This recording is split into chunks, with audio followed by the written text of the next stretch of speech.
കൂട്ടുകാരെ, ഇതാണ് എൻ്റെ വീട്. ഞാൻ ജനിച്ച് വളർന്ന വീടാണ്. ഇപ്പം നമ്മളിപ്പോൾ ഹോസ്പിറ്റലിൽ നിന്ന് അച്ഛനെ വിളിച്ചുകൊണ്ട് വന്നു. 5 ദിവസമായിരുന്നു അപ്പച്ചനെ ഹോസ്പിറ്റലിൽ ഷുഗർ കൂടിയിട്ട്. അപ്പം ഞാൻ കേരളത്തിൽ നിന്ന് ഇങ്ങോട്ട് വരേണ്ടി വന്നു. അപ്പം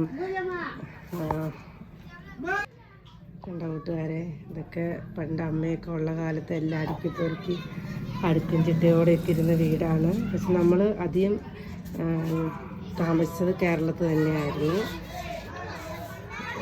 ഇതൊക്കെ നമ്മുടെ വീടിൻ്റെ നേരെ തൊട്ട് ഓപ്പോസിറ്റുള്ള ഒരു കടയാണ് ആ കാണുന്നത്. ഇത് ഗ്രാമമാണ്.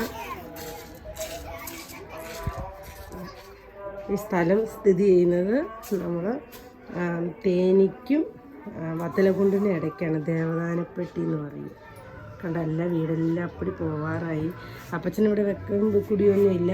അനിയത്തി കൊച്ചിൻ്റെ അടുത്താണ് ഫുഡൊക്കെ ഉണ്ടാക്കി കഴിക്കുന്നത്. 2 റൂമാണ്. അകത്തൊരു റൂമുണ്ട്, അതെല്ലാം ഇടിഞ്ഞു പൊളിഞ്ഞ് കിടക്കുന്ന കാരണം കൊണ്ട് കുറേ സാധനങ്ങൾ മാത്രമേ വെച്ചിട്ടുള്ളൂ. ഇനിയിപ്പോൾ നാളെ ഞാൻ കേരളത്തിലോട്ട് പോകും. ഇവിടുത്തെ കുളിമുറിയൊക്കെ കണ്ടോ കൂട്ടുകാരെ, ഇതൊക്കെയാണ് ഇവിടുത്തെ അവസ്ഥകൾ.